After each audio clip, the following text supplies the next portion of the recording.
Well, hello, Crossing Church. So glad to see you and to be seen by you this week. I hope you're doing a great job as you're studying and reading and listening to God's Word as we're involved in this series called The Cure. And I'm excited to be able to preach this sermon to you from the book of Mark here in just a little bit. Guess what's happening? Our campuses are starting to open. This Mother's Day weekend, 3 of our campuses were able to open, the one in Iowa, 2 in Missouri, and we're opening with social distancing. We're being very cautious. We're being very careful. We even have ways of doing contact tracing, but it is exciting to know that we're slowly starting to be able to worship together again. And we're just praying to God that those doors will open up and the anxiety will go down, the fear will go down. This virus will be something that we can put in our past and we'll be able to worship together like we used to. So you be praying that God would provide that way, will make a way, and we'll be excited for that together. This is Mother's Day weekend, like I said, and last year we did something completely different and we liked it so well that we're doing it again this year. We partnered with the Core Foundation. The Core Foundation, they build chicken coops for people in Haiti. And then they raise these chickens. They raise eggs. They also raise chickens to eat, and provides a very important source of protein for children, especially in Haiti, and also provides a livelihood for a family, an extended family, particularly with single moms. So if you want to get on the website, it's thecrossing.net/core, Kore, or you can get on Core Foundation's website as well, and you can find it there as well. And what you can do is you can sign up. I think the minimum is like $5, and you can buy eggs in flats that will be used up by those kids in Haiti, and those single moms will be able to keep that sustenance going for them, for their families. You can do that in honor of mothers, grandmothers, great-grandmothers. I always look forward to this because I'm able to buy a whole pallet, a whole case of eggs in honor of my mom, who's been gone since 1994. She would absolutely love that. And you can actually send them an email card. That's part of the situation. And every egg we buy is matched. Last year, we matched 100,000 eggs. Can you believe that? That fed a lot of people the protein they needed, kept a lot of businesses going in Haiti. So let's see if we can do that again this year. That'll be exciting, great for Mother's Day. And we especially welcome all of you mothers from all of our locations, 1,000 strong. Since so many of us are watching online. And for those in Keokuk, Kirksville, and Hannibal, we're thankful for you that are joining us well in a live environment. So let me ask you a question. If you were to see a car accident, say that car accident happened in a crossing, in a crossroads, okay? And there was a stoplight there, and there were 4 corners, right? 4 different corners to that intersection. And say you were like standing at this corner, what would you see? Would that be the same as what the person would see that was standing on this corner? Or that corner up there, or that corner over there? It'd be different. You'd be witnessing the same event. You'd be witnessing the same experience, but you would have a different view. And each one of those views would be absolutely critical to understand, like, whose fault was it? How did this happen this way, and what happened that way? And in an investigation, what would they do? An investigator wouldn't want to just get one point of view. That investigator would want to get all 4 points of view, as many people as were witnessing as possible to see what was going on. Well, that's exactly how you get the clearest picture of the life of Christ. You get 4 different views. Matthew, Mark, Luke, and John, all 4 of those are giving you their view, their perspective as they look at the life of Christ. All somewhat different, but all be all right at the same time. And that's what we see. That's the benefit that we get from 4 Gospels instead of 1. Each author is seeing it through their own eyes. They're seeing it from their own vantage point, and they're able to concentrate on whatever affects them personally in the story. So like last week when we were talking from Matthew, we could see that Matthew was seeing it from a very particular perspective. He saw it as a Jewish tax collector. So he sees things mathematically. He wants to prove something, doesn't he? He's excited about being able to show that Jesus is actually this Messiah, and he's coming at it from the angle of being Jewish. And so all these people that had believed these prophecies up to this point are seeing their fulfillment. And that's why Matthew spends so much time on Old Testament fulfillment of prophecy. He spends so much time on Jesus's teaching and what that teaching meant. Now, when we get to Mark, it's very different.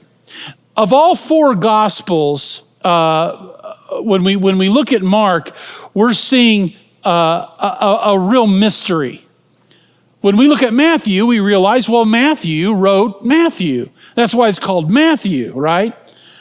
But when we get to Mark, what we find out is that Mark, even though he wrote down the words of the Gospel of Mark, it's not really something he's recounting, because Mark very probably wasn't even a part of Jesus's life. So how could he be an eyewitness?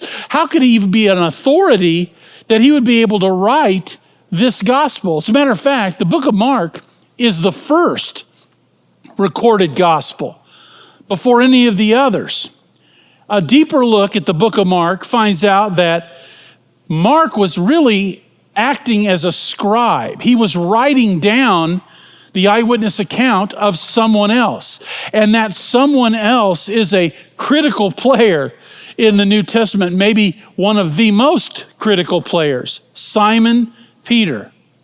It was probably written while Simon Peter was in prison at Rome, and Mark was there to take care of him. Simon Peter calls Mark his son in the faith. And I'm sure that Simon Peter wanted to get his account of the life and the death and the resurrection of Jesus Christ out so that the world could hear his own eyewitness testimony from his vantage point. So the book of Mark is Simon Peter's view of the life and the ministry of Jesus. And that one fact should change literally everything that you understand and everything you think about as it relates to this book. Because what it's doing is it's showing you how Simon Peter related to Jesus, how he saw Jesus, how he interacted with Jesus. And it is so different, so absolutely different from Matthew. Now, let me tell you why. Well, first of all, Peter views Jesus more like a superhero from a Marvel comic book or a blockbuster movie than he does a documentary. When you look at Matthew's gospel, you're just getting stacks of facts. He just keeps piling up and piling on. I'm going to prove to you that Jesus Christ is the Messiah, the King of the Jews. But when you're looking through Simon Peter's eyes, you get something completely different. There is really never a break in the action in the book of Mark. The word immediately in the Greek language is used over and over. So it's like he tells a story of, well, Jesus did this, and then immediately after that he did this, and then immediately after that he did this, and then he did this, and then he did this incredible thing, and immediately after that he did this incredible thing. And it really reads like a collection of short stories. Like Simon Peter would be thinking of, well, Jesus did this one thing. And then he would write about that. He would dictate that to Mark. Mark would be writing that and he goes, oh, and then he did this. There's such an excitement in the book of Mark. And it's the way that Peter viewed Jesus. As a matter of fact, it's really the way that Peter viewed life in general. Simon Peter was a guy who lived life full on all the time. And that's how he viewed Jesus. That's what drew him to Jesus, because a day in the life of Jesus had to be this incredible experience of full on all the time. Now, Simon Peter leaves out things that Matthew would have brought in early because of Matthew's view. Like, there is no mention of the birth of Jesus Christ or the birth story in the book of Mark. It actually begins with the story of John the Baptist. Now that really makes sense, and I'll tell you why it makes sense. Because Simon Peter was one of those four fishermen, Peter, Andrew, James, and John, and they were all following John the Baptist before Jesus came on the scene. There was something about John the Baptist that really drew them in. This was his connecting point. So he wants to talk about John because that's where his connecting point to Jesus came from, right? He was drawn to John the Baptist's fiery preaching. This guy in a camel hair tunic that never cut his hair. And the Bible says he ate locusts and honey, and he's out in the wilderness and he's preaching this fiery preaching and teaching. And then he sees Jesus come and he goes, "Behold, the Lamb of God that takes away the sin of the world." He says, "You should baptize me, Jesus, instead of me baptizing you." That had to capture Simon Peter's attention along with his brother and his friends. And Jesus, his teaching, that teaching which is recounted in the book of Mark, is particularly in the fiery passages. You can see that the things that Simon Peter loved about John's preaching, he also loved about Jesus' preaching. And so Jesus actually, every time he gets excited, that's the part that Simon Peter wants to have written down or recounts to Mark to write down. He also recounts the death of John the Baptist in great detail. And it makes you feel this firm connection that he would have had to John the Baptist. Now, a further look into the book of Mark actually divides it into two parts. This gospel is really a two-part gospel. The first part of it is really concentrating on who Jesus is, as understood by the things that he is able to do that no one else is able to do, the way that Peter sees it through his own eyes. And then it shifts at the same place and at the same time that Matthew's gospel shifts. It's at Caesarea Philippi in Mark chapter 8.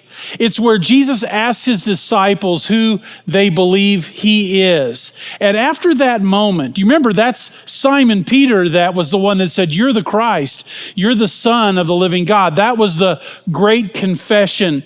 And after that moment, we see this new reality come to light for Simon Peter. He begins to understand not just the things that Jesus is able to do, the nature of who he is, but he begins to understand why Jesus is actually here. And that leads you to the key verse in the book of Mark. We find it in Mark chapter 10, verse 45. And this is what it says: "For even the Son of Man did not come to be served, but to serve, and to give his life as a ransom for many." That really needs to be your memory verse if you're trying to find that one verse in the book of Mark that you'd like to make your own, have those 27 verses locked in your heart. Let's look at what specifically grabs a hold of Simon Peter in the first part of Mark. And you can get this from Mark chapter 1, verses 21 to 34. Just watch what happens. It says, "They went to Capernaum, and when the Sabbath came, Jesus went into the synagogue and began to teach. The people were amazed at his teaching because he taught them as one who had authority, not as the teachers of the law. Just then, a man in their synagogue who was possessed with an evil spirit cried out, 'What do you want with us, Jesus of Nazareth? Why have you come to destroy us? I know who you are, the Holy One of God.' 'Be quiet,' said Jesus sternly. 'Come out of him.' And the evil spirit shook the man violently and came out of him with a shriek." The people were all so amazed that they asked each other, "What is this? A new teaching and with authority? He even gives orders to evil spirits and they obey him." And news about him spread quickly over the whole region of Galilee. And as soon as they left the synagogue, they went with James and John to the home of Simon and Andrew. This is Simon Peter's home. Simon's mother-in-law was in bed with a fever. And they told Jesus about her. So he went to her, took her hand, and helped her up. And the fever left her, and she began to wait on them. That evening after sunset, the people brought to Jesus all the sick and the demon-possessed. And the whole town gathered at the door. And Jesus healed many who had various diseases, and he also drove out many demons. But he would not let the demons speak because they knew who he was. Wow. You see what's going on here? Jesus is teaching, but Peter doesn't even recount that in Mark's gospel. What he recounts is this moment, this Marvel Comics moment, this blockbuster moment where this demon-possessed man is healed. He sees him cured in the synagogue, and then he tells a story about them literally going across the street to heal his own mother-in-law. And then he heals everybody in town. You see, Simon Peter knew all these people. The town of Capernaum at the time of Jesus was about 1,200 people. He knew them all. He knew these people had their stories, they had their history, and they had their sicknesses and their diseases, and that impacted Simon Peter like nothing else. This fisherman, he was hooked. And the stories he recounts after that concentrate primarily on the miracles of healing, miracle working. You remember the story that we spent 2 years on just recently about the paralytic that was let down through the roof. That's in Mark's gospel. There are other miracles that are recounted in the book of Mark that shows Jesus' power over nature and his power over the demonic world.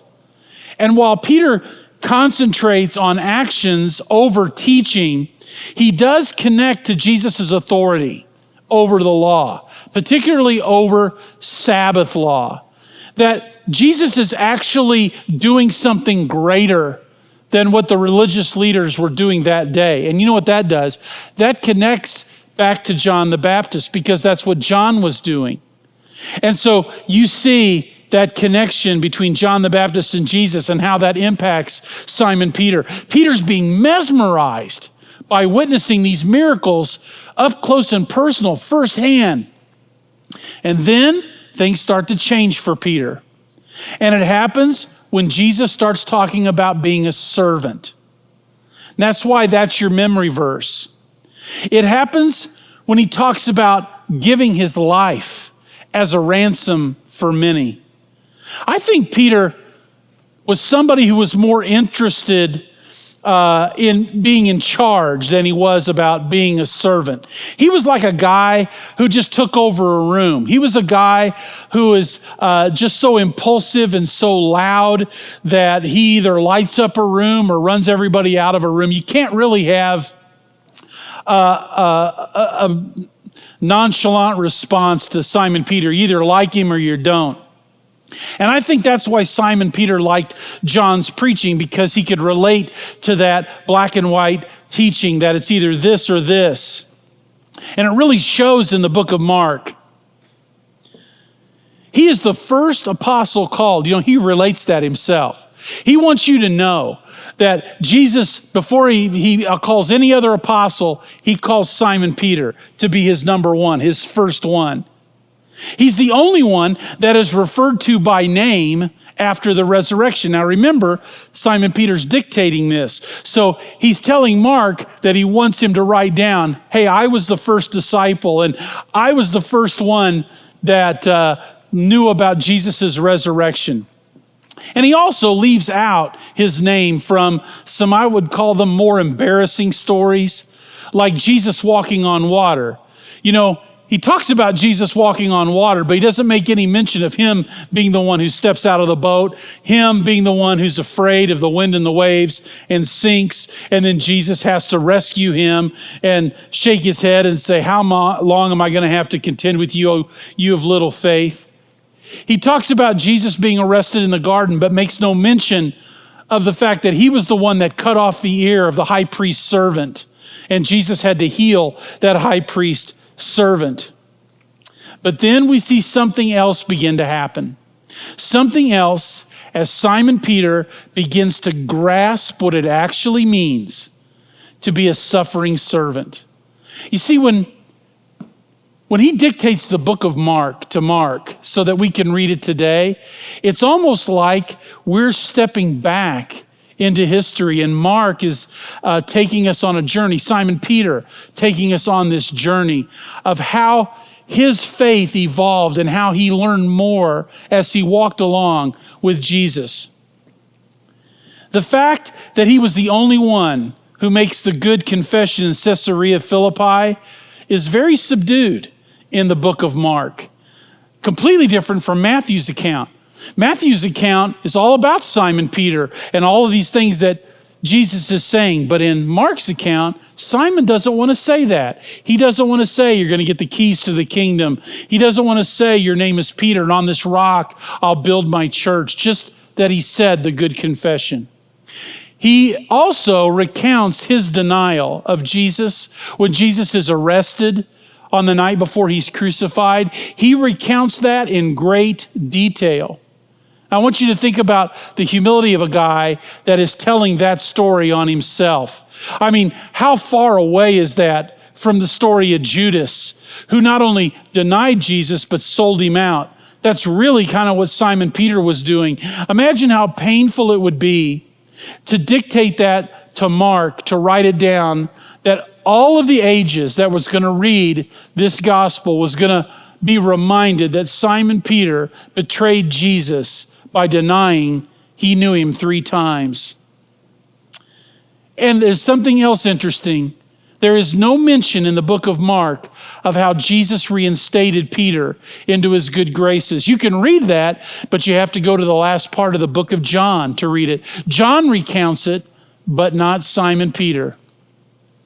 So we feel like we're just kind of walking with Peter on this journey as he discovers the meaning of humility and discovers the meaning of suffering in real time and how that contrasted with his own life. You know what we're watching? As we read the book of Mark, we're watching a man change, literally, right before your eyes. Because that's what's happening to Simon Peter. He was this guy, and then he met Jesus, and there's this process, and he becomes this guy. And these two guys aren't even recognizable from each other. Very, very different. And let me ask you this question, because I think it bears on what Mark is trying to show you. How in the world can anyone be in the presence of Jesus like Simon Peter was and stay the same? How can they not change? How often, how long can we continue to refuse looking with honesty at ourselves and see how far short we fall and how far we need to go? Peter's story really shows that ability to change. But it's hopeful. It's so hopeful. Remember where this was written from? It was written from prison in Rome. As a matter of fact, it was being dictated by a man who not too far in the very short future is going to be put to death because of his testimony for Jesus Christ. A man who denied Jesus 3 times is in prison waiting to die. And the way that Fox's Book of Martyrs tells you he died is by crucifixion. But because he didn't feel worthy to die the way that Jesus died, they crucified him upside down. I think that's powerful. That he was put to death for one reason and one reason only, and it was his total commitment to Jesus Christ. That is a testimony of absolute change. It's about the God of the universe becoming the most humble of servants, because that's what Jesus did. It's about him leaving the throne of grace, leaving the throne of the universe, and coming down to deliver that grace to people who didn't deserve it. It's about the most unworthy of followers. And that's what Simon Peter was. He was the most unworthy of followers, becoming a beacon of commitment. And do you know why? It was because of love. It was because the power of Jesus' love for him, and that power of love can change somebody. So let me ask you, we go through the book of Mark and we read from John the Baptist and his ministry, the ministry of Jesus, all the way to his death, burial, and resurrection. We hear it from Simon Peter's perspective. We're getting his version of what he sees at that crossroads. What are your takeaways? Well, let me tell you what my takeaways are. First of all, this is a short walk. I mean, it doesn't take long to read the 16 chapters of the book of Mark. There's short chapters, and you can read it in one sitting. But think about what you can do in that short walk with Simon Peter. You can actually experience his life with Jesus, living with him for 3 years by reading this book. In less than an hour, you will have the opportunity to walk with Simon Peter. And when you think about how rich those 3 years were, it's really such a small investment to make, isn't it? To really get a feel of what it was like for Peter to relate to Jesus. You get such a great return. The next thing I want us to think about, if we're going to read it first or listen to it first, is to believe it. When I say believe it, I mean take it into your heart. See where Peter's view informs your view. You know, that's what is so powerful about the book of Mark is if Simon Peter can change, that means I can change. The power that changed Simon Peter is the same power that is available to me right now to change. And there are plenty of things in my life that needs to change. Are there things in your life that need to change? So it isn't just to read it or listen to it. Take it in, believe it, make it your own. We can change, and we learn that from Simon Peter. Number 3, take action on what you're believing. Apply it to your life and apply it to your decision making. Ask yourself this question: what kind of a servant am I? What am I willing to suffer for the sake of my relationship to Jesus Christ? How am I doing in the area of personal humility? Am I moving along that continuum? Am I a different person than I used to be?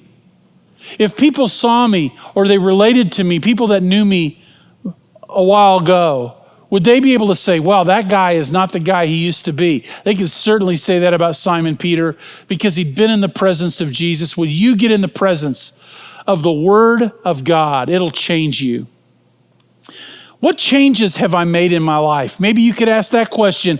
And what changes am I willing to start today? Think about that. Finally, share it. You know, this gospel wasn't written just for you. It was written for your family, your spouse. It was written for your kids, your extended family, your neighbors, your friends. It was written for everybody because when you read the Gospel of Mark, you read the account of Simon Peter, it has that potential to change not just you, but everyone you know. So share it. Share it with your family. Share it with your friends. Share it with your neighbors. Share it with your coworkers. Share it with your acquaintance, because once you've been in the presence of Jesus Christ, you're not going to stay the same. You're going to change. We're moving to a time of decision. What up, YouTube family? Hope you guys enjoyed this week's message. I'm gonna encourage you guys to do 4 things today. 1, would you hit that like button and let us know that the content that we're producing is being a benefit to you and to your family? Second thing I'm gonna encourage you to do is hit that subscribe button so that we can start to coalesce and go on this journey together. The third thing I'm gonna encourage you to do is hit that bell button. That bell's gonna turn on your notifications, so every time we upload content, you'll be notified so you can join in with us as soon as possible. And then the last thing is, if you feel like you've been blessed to be a blessing and you don't give to another church, we would love to give you an opportunity to be generous with us as we try to be generous towards God. You can go into the description below and you can click that link called for the Give app, and it will walk you through everything you need to do to make that a reality. We appreciate you, we love you, and God bless you.